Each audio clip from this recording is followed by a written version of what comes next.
Good morning. Welcome to Shawnee Mission Unitarian Universalist Church. Whoever you are, whomever you love, wherever you are in your life's journey, you are welcome here. We are so happy that you've chosen this sanctuary and time, that you're here is something to celebrate. We extend an especially warm welcome to our visitors. We'll be chatting with you at the welcome desk after the service. Remember, we were all newcomers once. And if you're joining us online, please say hi in the chat. Now we invite everyone to rise and greet one another.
Welcome back. And now we have a few announcements.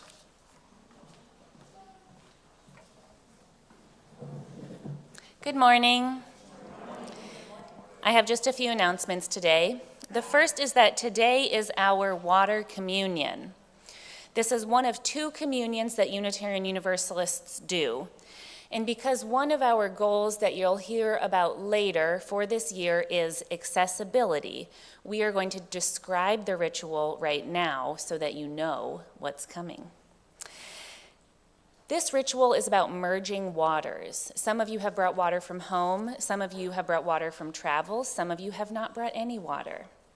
Thus, we have pitchers up here that anyone is welcome to symbolize their gifts to the community and where you come from by pouring a little bit of water into the main vessel in the middle. In place of the sermon, I will be inviting you to come forward on both sides and participate in the ritual, and then after the service, we will all process out to the prairie where we will complete the ritual. We will give everyone plenty of time to get there, and then we will water the prairie with the water together. Secondly, we have made a full fall calendar for you all, which may be on your chair or may be waiting for you at the welcome desk, depending on where you're sitting. This is by no means all of the events that are going to happen in the upcoming months, but it will give you a chance to fill out some of your calendars. For example, when the young adult donut breakfasts are, when the election events are, when to come on Wednesday nights and when not to come on Wednesday nights, and when the Christmas Eve service will be. And it will tell you when we are hosting our first ever SMUUChCon. SMUUChCon is going to be a Sunday like no other. That's our branding. Basically, we're going to open up the long hallways in the sanctuary for workshops before and after the service, which means that the service itself will be short, followed by a potluck brunch. The first workshop will start at 9:15. All of this will be published. We'll have a regular service at 10:30, brunch, and then a second workshop afterward. Some of the workshops, for example, will be painting a mural in the fellowship hall with Kevin Hobbs and Haley Chafin, or designing your own native landscaping with Jen Lacey, or finding your inner puppeteer with me, music and poetry with Daniel Doss in the Sanctuary and Friends, and so many more workshops. This is going to happen on September 19th, and you do need to sign up in the fellowship hall for the workshops. You have several weeks to sign up, and you may also email Haley in the office to sign up for a workshop. Thank you. Now we have an announcement from Jen Lacey about the youth.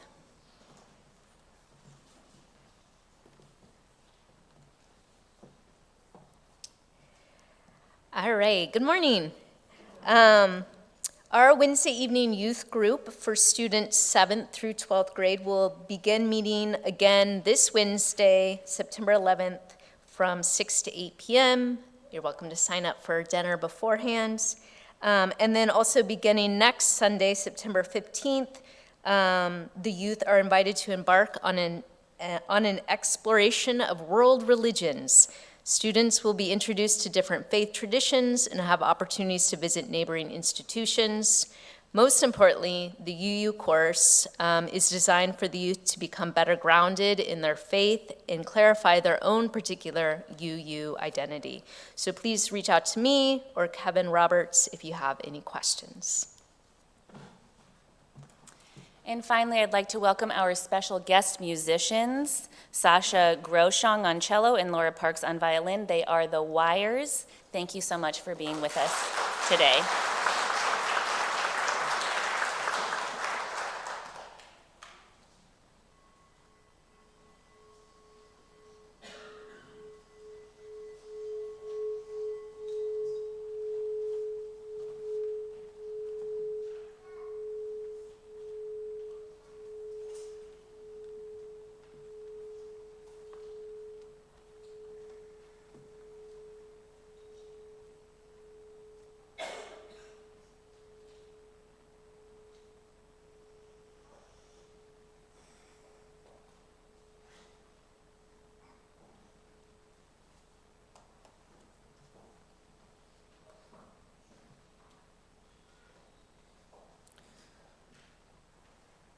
These are words that come before all else from the Thanksgiving address of the Onondaga Nation, as shared by Dr. Robin Wall Kimmerer in her amazing book, Braiding Sweetgrass. Today we are gathered, and when we look upon the faces around us, we see that the cycles of life continue.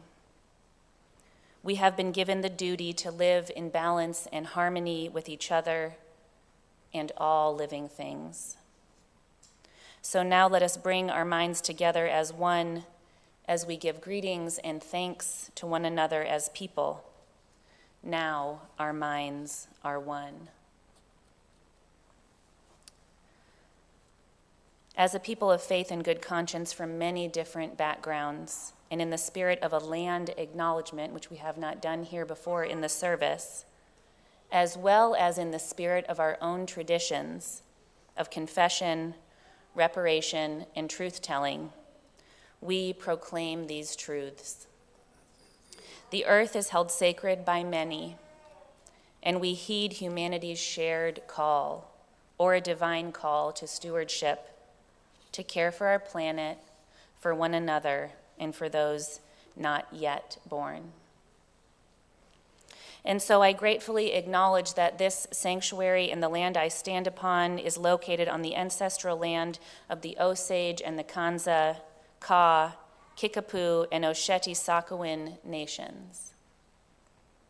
Through our work with Tall in the Fall, which you will learn about later in the service, we have learned that from 1830 to 1846, the U.S. federal government removed the Shawnee people from their lands near the Ohio River to reservations, including one that encompassed the future Lenexa. Each family in the Shawnee Nation was given land in exchange for their lost land in Ohio. However, in 1861, Kansas became a state, and settlers demanded that the Shawnee be removed, and they were in 1869.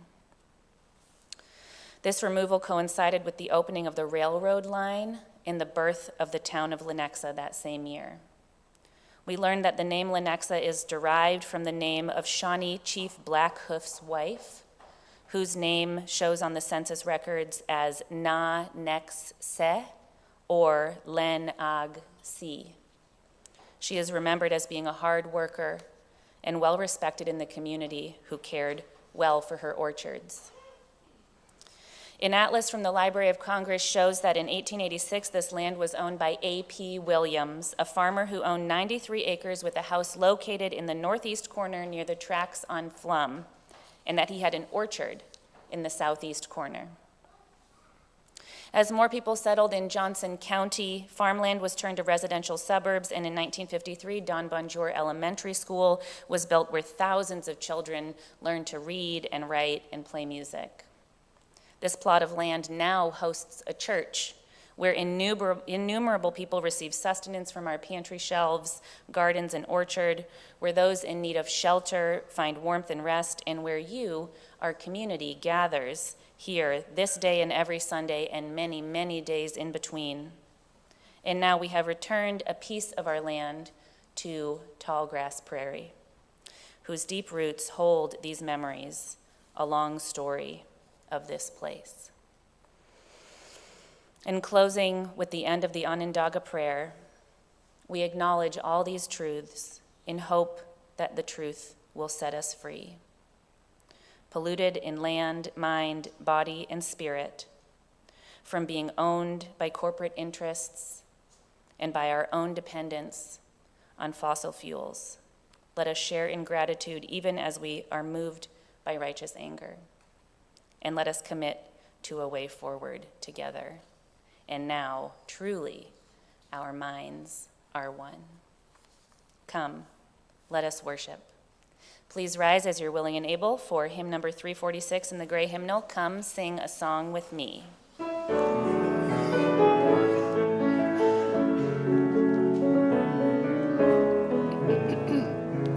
Come sing a song with me. Come sing a song with me. Come sing a song with me, that I might know your mind. And I'll bring you hope when hope is hard to find. And I'll bring a song of love when it's in the winter time. Come dream a dream with me. Come dream a dream with me. Come dream a dream with me, that I might know your mind. And I'll bring you hope when hope is hard to find.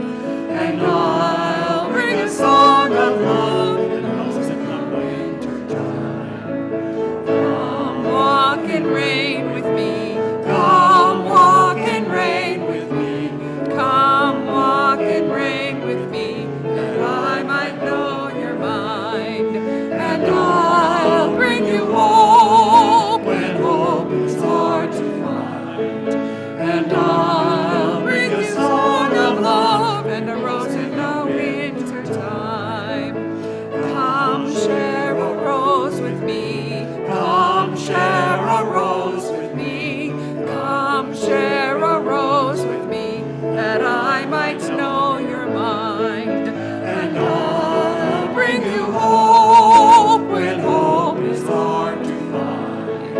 And I'll bring a song of love and a rose in the winter time.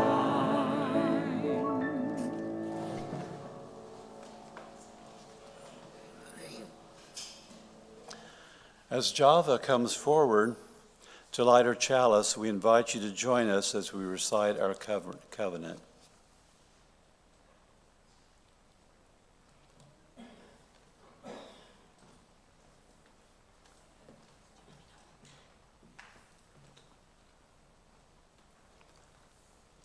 Love is the doctrine of this church. The quest for truth is its sacrament, and service is its prayer. To dwell together in peace, to seek knowledge in freedom, serve humanity in fellowship, to the end that all souls shall grow into harmony with the divine. Thus do we covenant with one another.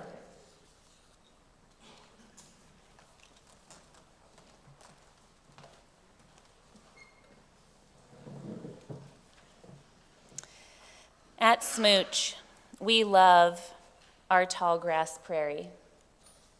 an incredibly diverse and resilient ecosystem that can grow up to 8 feet tall in the fall, or as the saying goes, tall in the fall. Like the prairie, our community's survival depends on our own diversity and resilience. We too grow tall when we welcome a diversity of beliefs and people to grow the deep roots needed to weather times of change.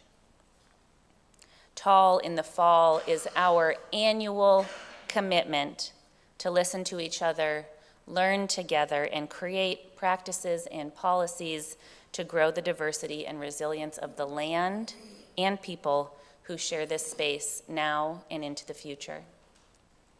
Today, we celebrate our first annual cycle of growth. This included 2 separate teams of people working over the last year on our sustainability in 2 areas. One group focused on the sustainability of the land and building, and one group focused on the sustainability of our community and people. The community team studied the UUA's Widening the Circle of Concern report and held many community-wide listening sessions that helped us identify 3 focus areas for the church year. First, to create welcoming practices and spaces that highlight our values and our aspirations. Second, to foster accessibility to a diversity of people and their unique needs. And third, to deepen our understanding of the impacts of systemic oppression and institutional harm on our community and personal lives, and then work to heal these wounds through education, healing, and advocacy. Welcoming, accessibility, and healing. And now Danny will share a little bit about the prairie.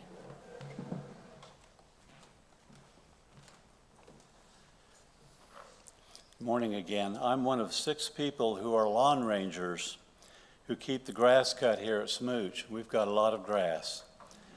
I understand in the early days there may have been badges given out to the lawn rangers, like the Lone Ranger from the television series. And that was just before my time. I missed the badges, but I still want one. The Prairie Group of the Tall in the Fall project has 4 lawn rangers: Chuck Berge, Dale Trott, Merlin Ring, and myself. And 3 other members are on our committee that are not lawn rangers, but Colette Pinchon, Phil Hannon, and Donna Kessler. Randy Burge and Zach Irwin are also lawn rangers, but they're not on our Prairie Group. The range of topics we have covered and are actively pursuing are composting, solar panels, the Giving Grove, energy audits, green sanctuary standing with the UUA, the community garden, the food pantry, the history of the SMUUCh property, and the recycling of a school building into a church community. And yes, most just and environmentally careful use of all these things that we have, including the best use of our prairie. We are so fortunate to have passionate and skilled people on this committee and in our congregation. And if you are interested in any of these things, we would welcome you to join us. Thank you.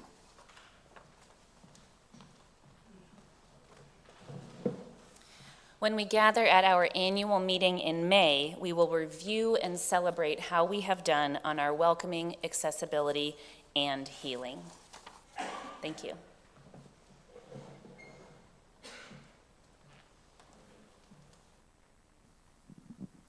All right, at this time, I welcome all the children and youth to come forward for Time for All Ages.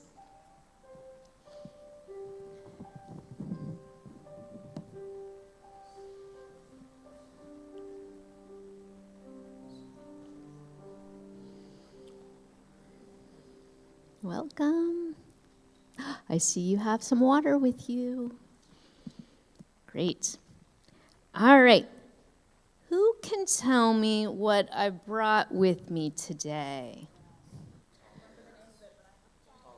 Tall grass. That is big blue stem. And where do you think it came from? Our prairie. You guys are so smart. Big Blue Stem is found in Kansas. Kansas has the largest tall grass prairies in the country. And what's so great about the tall grass prairie is it is full of thousands of organisms. The one right outside these church walls, there are birds and insects and mammals and reptiles. Everything that you can think of is probably in there. And so I have a question for you today. Who thinks they're as tall as the Big Blue Stem? All right, Norman thinks so. Let's see, Norman. No. All right, who else wants to try? Come on up. Okay, we'll see. No. Nope. Okay, let's see. No. Nope. You want to try, Java? Let's see. Nope, I don't think so. What if we stack two people on top of each other? Cheating. Is there anyone in our audience who thinks they might be as tall as the tall grass? Kevin.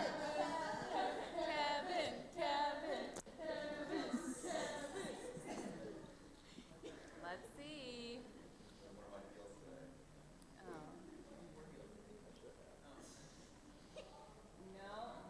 Nope, not even on his tiptoes. Not even on his tiptoes.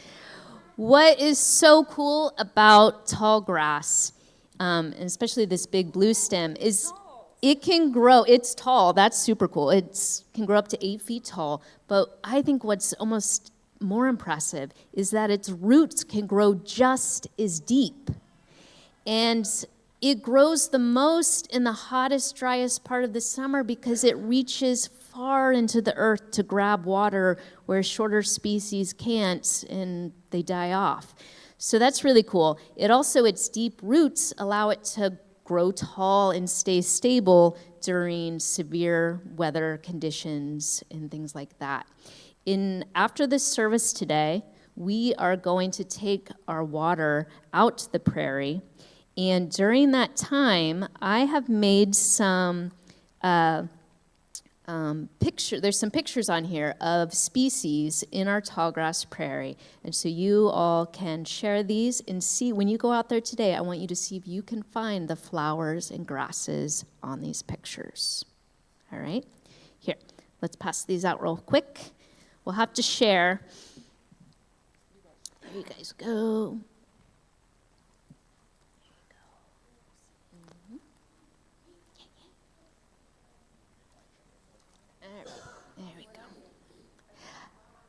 All right, so I'm excited. See if you can find also the big blue stem when you go out there. All right, at this time, you guys are welcome to go back to your seats for the rest of the service.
I have been asked many times over the past few months, what is tall in the fall? And I've gotten used to reciting a prepared answer like a campaign slogan. But this week I sat down and really tried to reflect on where tall in the fall came from. The inspiration may have begun during a regional DRE Zoom meeting. Each month, I join a Zoom meeting with other DREs from our region. These meetings are designed for us to collaborate, share ideas, and ask questions, but it seems that since I began this job near the end of the COVID pandemic, that this group feels more like a support group than a collaborative one. Each month, there is news of ministers retiring and a shortage of new ones to replace them. DRE's hours being cut due to budget shortfalls, and a lack of volunteers to teach RE classes. I mainly stay quiet, grateful for a full-time job and a full staff. But these meetings are concerning. I am often left thinking the very broad question, how will we survive these times? In moments like this, when I'm feeling lost and not sure how to move forward, I find myself walking out to the tall grass prairie behind our church. I have mentioned this before, but I really think the prairie is a magical space. The prairie is home to thousands of plants and animals, including snakes, predatory birds, mammals, and insects. A couple weeks ago, I saw my very first fairy ring in the field, a group of mushrooms that formed a large, perfect circle. Moments before, a peregrine falcon stood perched on the baseball backstop. My first summer here, a group of artists placed a doorway, a portal, at the entrance of the prairie path. A sign near the door said, "Step 1, think of something you want to change or transcend. Step 2, as you cross over the threshold, hold that new reality in your heart." Before stepping through the portal, I dreamed of a world that many of you dream about. A world with clean air and water, where all people have a warm bed and a full pantry, and where people are focused on building relationships instead of war machines. I walked through that door onto the prairie path, and for a moment, I was somewhere else. A kind of liminal space between worlds where the big blue stem grass grows tall into the future, while its roots grow deep into the soil, holding the memories of the past.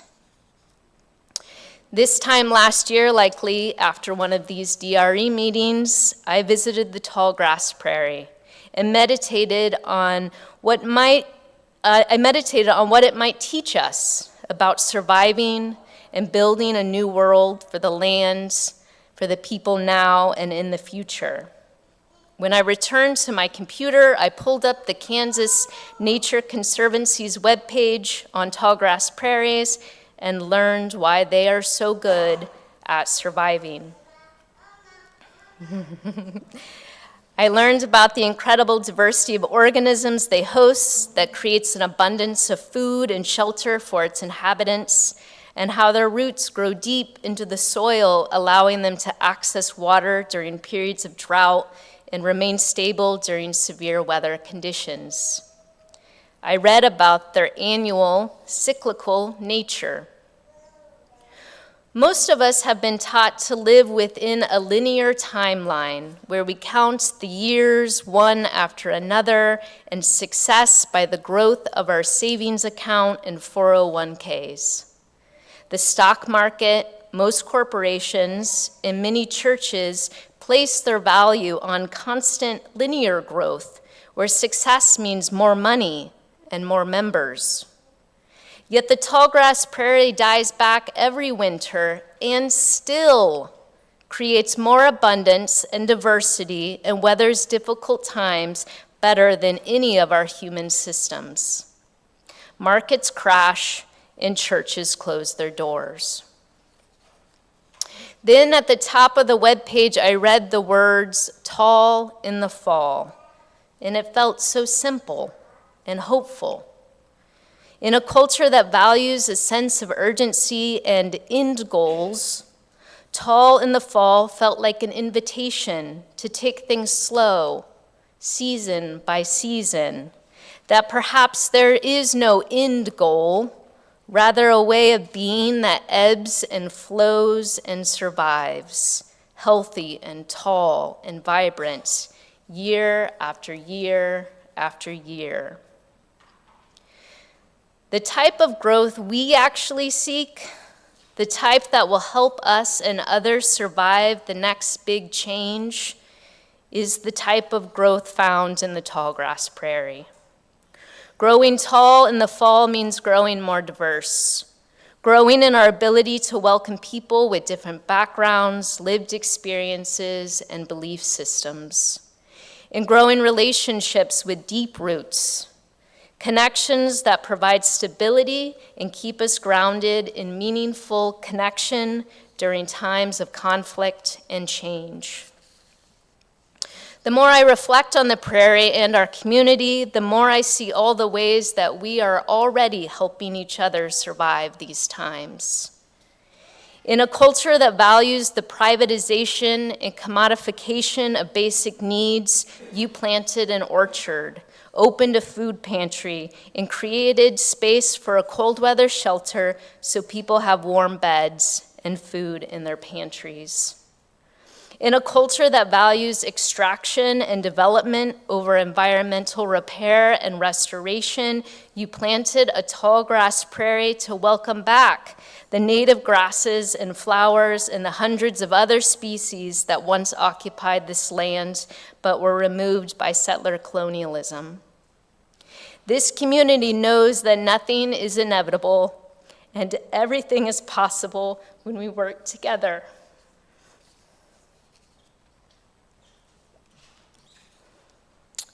As I stand up here, able to see all of you, I am reminded of our tallgrass prairie.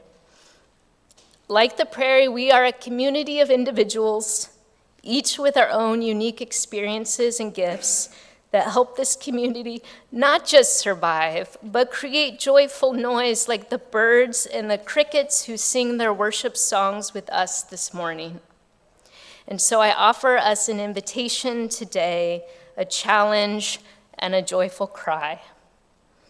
This new church year, help us grow tall by sharing your gifts in abundance with this community and this land. Thank you.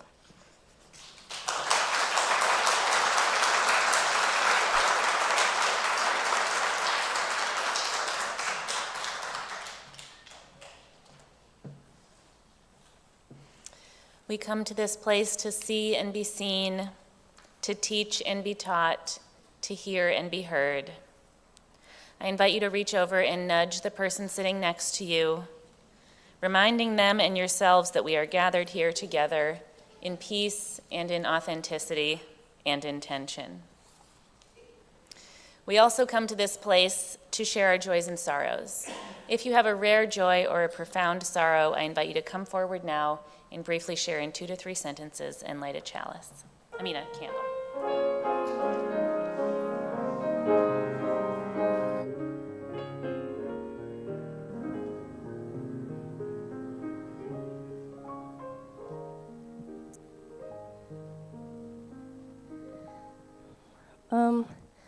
Well, my little sister got surgery, like in her nose or whatever, but at the hospital she got to bring one stuffed animal with her, and she brought a little duck that I got her in New York.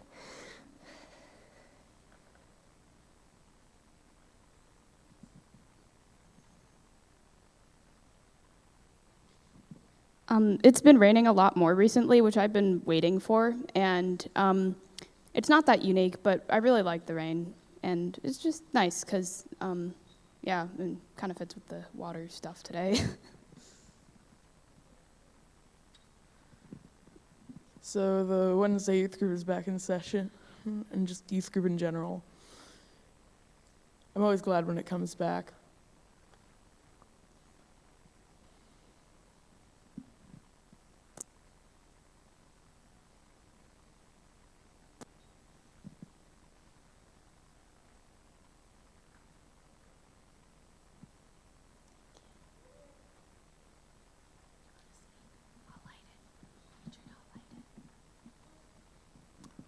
I like this candle from my granddaughter. She was born gender neutral and was raised as a boy, but her psyche and her internals were girl.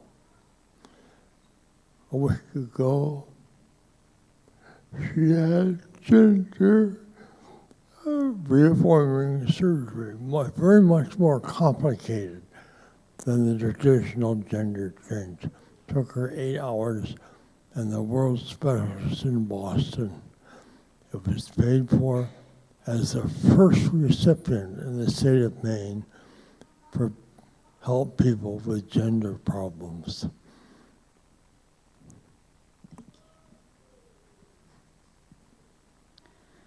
I light a candle for the school in Georgia who suffered a school shooting, all the families of the children and the children themselves. I light the remaining candles for all the joys and sorrows that remain unspoken in the silent sanctuaries of our hearts. Please join me in song.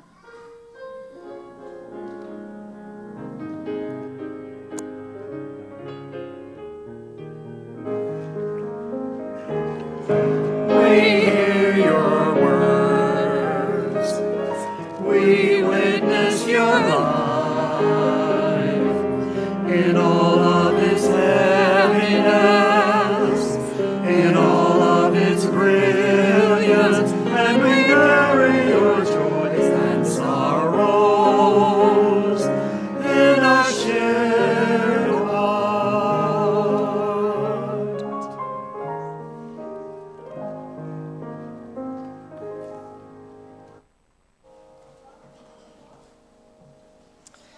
I invite you to place your body in a posture that is peaceful and comfortable for you. Remembering that this is an intergenerational space, let us take a deep breath, not focused on perfect silence, but rather on relaxing into your own body.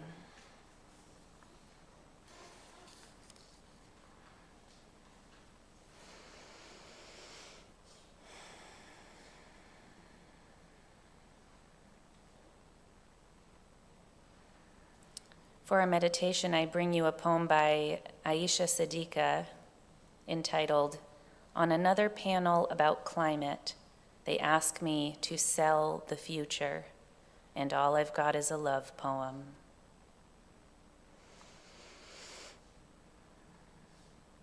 What if the future is soft, and revolution is so kind that there is no end to us in sight? The future frolics about, promised to no one, as is her right. What if we convince her to stay?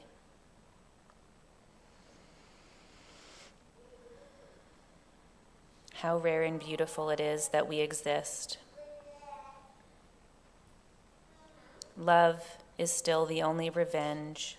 It grows each time the earth is set on fire, but for what it's worth, I'll do this again. Gamble on humanity 100 times over. Commit to life unto life as the trees fall and take us with them. I'd follow love into extinction.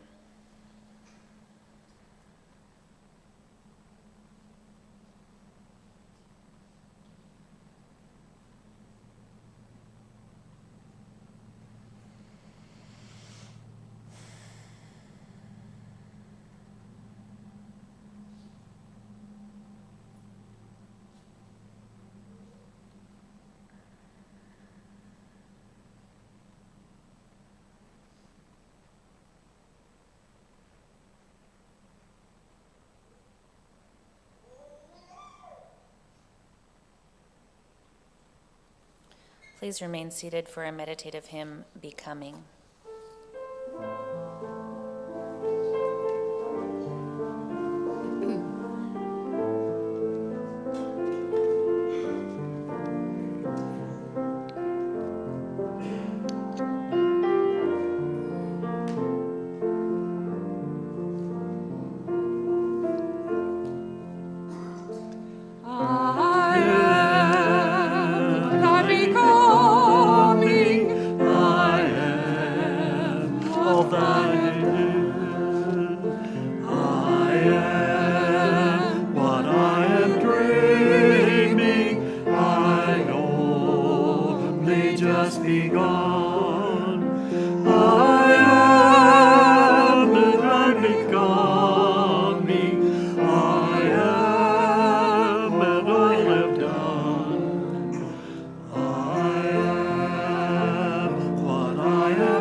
On October 10th of this year, NASA will release a spacecraft called the Europa Clipper, which will travel for 6 years and 500 million miles through the dark space, because one of Jupiter's moons shows indications that there is an ocean underneath its ice crust.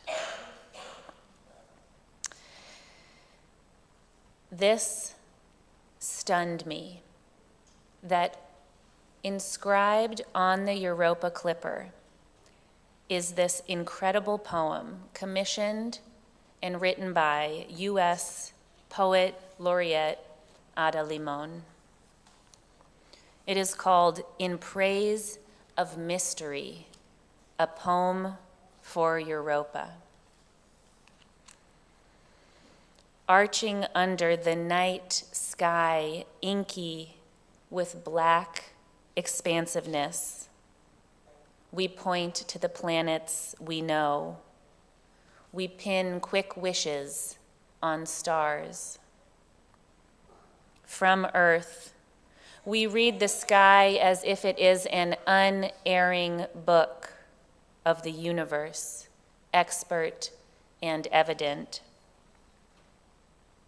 Still, there are mysteries below our sky, the whale song, the songbird singing its call in the bough of a wind-shaken tree. We are creatures of constant awe. curious at beauty, at leaf and blossom, at grief and pleasure, sun and shadow. And it is not darkness that unites us, not the cold distance of space, but the offering of water, each drop of rain, each rivulet, each pulse, each vein. O second moon, we too are made of water, of vast and beckoning seas. We too are made of wonders, of great and ordinary lives, of small, invisible worlds, of a need to call out through the dark.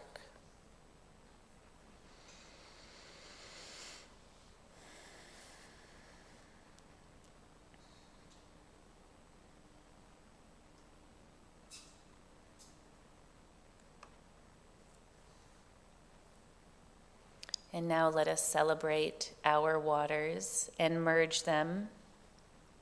Some of you have waters that you have brought.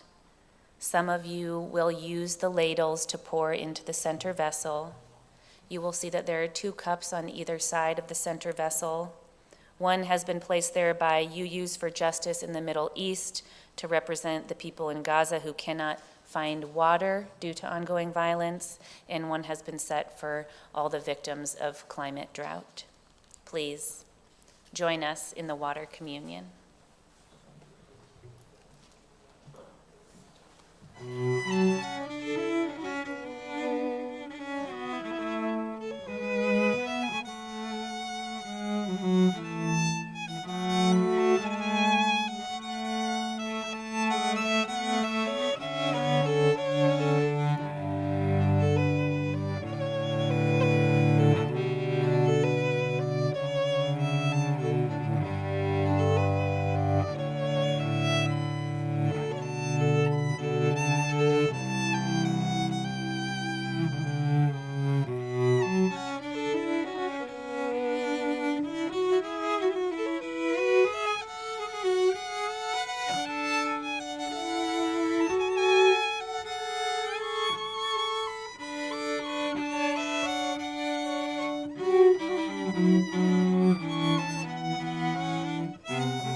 Thank you so much for offering all of your gifts that you bring from your homes, from your past, that you're willing to give us in the future. We're so grateful for all that we have in this community. I'm going to need one of those big, tall kids, youth, to prepare to carry that to the prairie. In the meantime, let us have the offertory.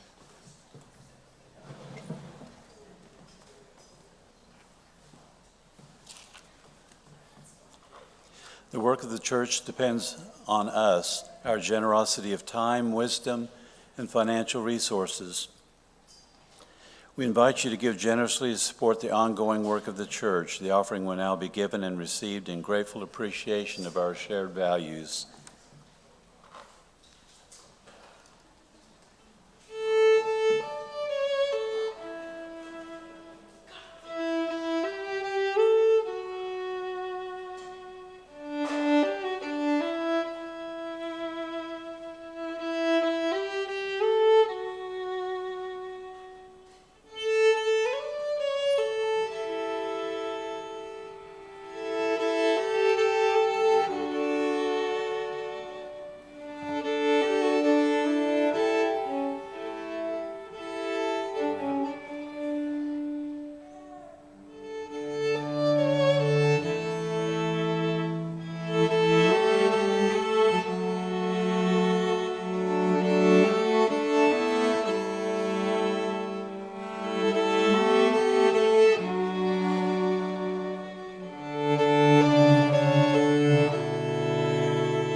We extinguish this flame, but not the light of truth, the warmth of community, or the fire of commitment.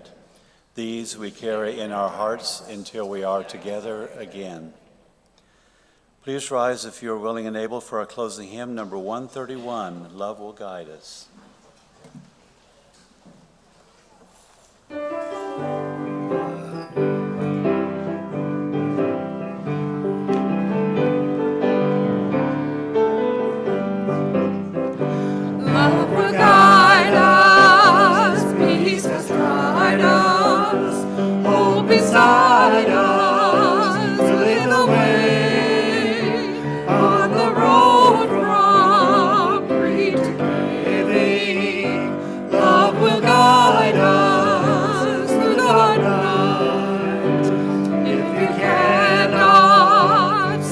like angels. If you cannot speak before thousands, you can give from deep within you. You can change the world with your love.